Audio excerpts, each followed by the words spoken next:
وقال الرسول يا رب إن قوم اتخذوا هذا القرآن مهجورا. اور پیغمبر کہیں گے کہ اے پروردگار میری قوم نے اس قرآن کو چھوڑ رکھا تھا.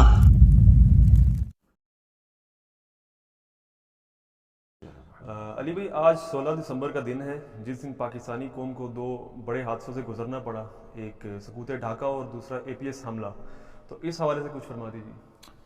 ہاں جی، آج مسلمانوں کی تاریخ میں خصوصاً سب کانٹیننٹ میں ایک بڑا المناک دن ہے اس حوالے سے کہ وہ ملک جو لاکھوں لوگوں کی قربانیوں کے بعد 1947 میں دنیا میں ایک ایسی اسٹیٹ جو اسلام کے نام کے اوپر بنائی گئی،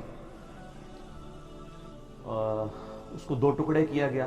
اپنی لوگوں کی بھی غلطیاں تھیں، زیادہ اپنوں کی تھیں، اور ظاہر ہے کہ جب اپنوں میں غلطیاں ہوں تو پرائے لوگوں کو بھی موقع مل جاتا ہے سازش کرنے کا. الٹیمیٹلی آج سے تقریباً 47 ایئرز بیک 71 کے اندر آج ہی کے دن 16 دسمبر 1971 میں سقوط ڈھاکہ ہوا تھا، اور مشرقی پاکستان مغربی پاکستان سے الگ ہو گیا، اور پھر بعد میں ایک الگ سے ملک بن گیا بنگلہ دیش، جسے پاکستان نے شروع میں تسلیم بھی کر لیا. ہمیں ان کے الگ ہونے کا اس طرح دکھ نہیں ہے، لیکن جس طریقے سے علیحدگی ہوئی اس پر دکھ ہے کہ ہزاروں لوگوں کا قتل عام ہوا، مسلمان ہی مسلمانوں کا گلا کاٹتے رہے، اور اس کی تکلیف آج تک ہم محسوس کر رہے ہیں کہ بنگلہ دیش میں پاکستان کے حوالے سے کافی نفرت بھی پائی جاتی ہے. آج کے دن عموماً ہمارے ٹی وی چینلز کے اوپر بھی سقوط ڈھاکہ کو ڈسکس کیا جاتا ہے.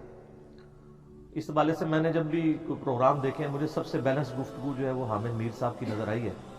شاید آج کے بھی کیپٹل ٹاک کے پروگرام میں وہ اس کو ڈسکس کریں، اگر ہوا. آج تو نہیں ہے ویسے، کیپٹل ٹاک نہیں لگتا، سنڈے. بہرحال یہ کہ الٹیمیٹلی ایک مسلمان ایک تکلیف سے گزرے، اور خصوصاً وہ لوگ جو فوجی ریٹائرڈ ہیں وہ تو اس دن کو نہیں بھولتے جو اس وقت آرمی میں تھے. 90,000 کے قریب پاکستانی فوج کو سرنڈر کرنا پڑا. تو آج ان لوگوں کے دلوں میں نفرت بھی موجود ہے. حالانکہ ہماری عوام ان کی عوام سے نفرت نہیں رکھتی، نہ ان کی عوام کو ہماری عوام سے نفرت رکھنی چاہیے. مسلمان تو دنیا میں جہاں کہیں بھی ہو ایک دوسرے سے محبت کرتے ہیں. سورۃ الحجرات میں آیا کہ مسلمان آپس میں بھائی بھائی ہیں، جب ان میں اختلاف ہو تو صلح کروا دیا جائے.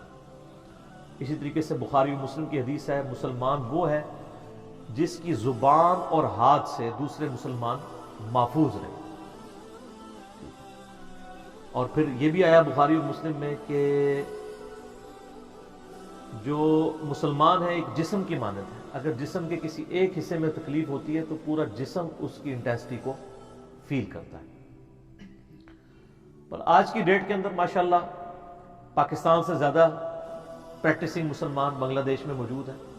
پریکٹسنگ ہونے کے اعتبار سے آبادی تو ہماری ان سے زیادہ ہے، اور دینی رجحان بھی ہے، باوجود اس کے کہ وہاں پہ سیکولر لوگوں نے زبردستی جو ہے وہ حکومت کے اندر آئین کے اندر تبدیلی کر کے وہ اسلامک ریپبلک آف بنگلہ دیش کا نام بھی چینج کر کے اب پیپلز ریپبلک آف بنگلہ دیش کر دیا ہوا. لیکن یہ ناموں سے کوئی فرق نہیں پڑتا، وہاں پہ اسلام کا زور آج بھی ہے ماشاءاللہ. آپ آج بھی ان کے پروٹیسٹ دیکھیں یا ان کی گیدرنگز دیکھیں تو آپ کو میجارٹی لوگ جو ہیں وہ داڑھیوں والے اور سر پہ ٹوپی رکھنے والے نظر آئیں گے. انڈیا پاکستان بنگلہ دیش میں اگر آپ لسٹ بنائیں نا پریکٹسنگ مسلمانوں کی تو ٹاپ آف دا لسٹ بنگلہ دیش ہے. وہاں پہ زیادہ تر تبلیغی جماعت کا ہولڈ ہے، ان کا وہاں پہ زور ہے. جماعت اسلامی کا بھی اچھا کام موجود ہے، اور ہماری ویڈیوز بھی الحمدللہ اردو کی برکت سے وہاں پہ بھی دیکھی جاتی ہیں. وہاں کے مدرسوں کے اسٹوڈنٹس بھی رابطہ کرتے رہتے ہیں. اردو زبان جو ہے وہ ایک مسلمانوں کی اس وقت سب سے بڑی زبان جو ہے وہ اردو ہی ہے پریکٹیکلی اگر دیکھا جائے، کیونکہ دنیا میں تقریباً 70% سے زیادہ لوگ ایسے ہیں جو نان عربک ہیں. تقریباً 80% نان عربک مسلمز ہیں اور 20% عربک ہیں. وہ جو 80% ہے نا، ان میں سے بھی میجورٹی جو ہے اردو جاننے والے لوگ ہیں. انڈیا پاکستان بنگلہ دیش ان تین ملکوں میں پاکستان انڈیا بنگلہ دیش کی آبادی اگر ملائی جائے مسلمانوں کی تو یہ آلموسٹ آپ سمجھ لیں 50% کے قریب مسلمان تو یہیں پہ ہی آباد ہیں آلموسٹ. اور ایون اگر آپ اور کلوز کے جو ملک ہیں دوسرے ان میں بھی آپ چلے جائیں، فلپائن کے اندر بھی اور اسی طریقے سے ملیشیا میں بھی، یعنی لوگ اردو تھوڑی بہت جانتے ہیں، خصوصاً یہ ہندی فلموں کی وجہ سے بھی کافی ساری اردو جو ہے نا وہ انٹروڈیوس ہوئی ہے۔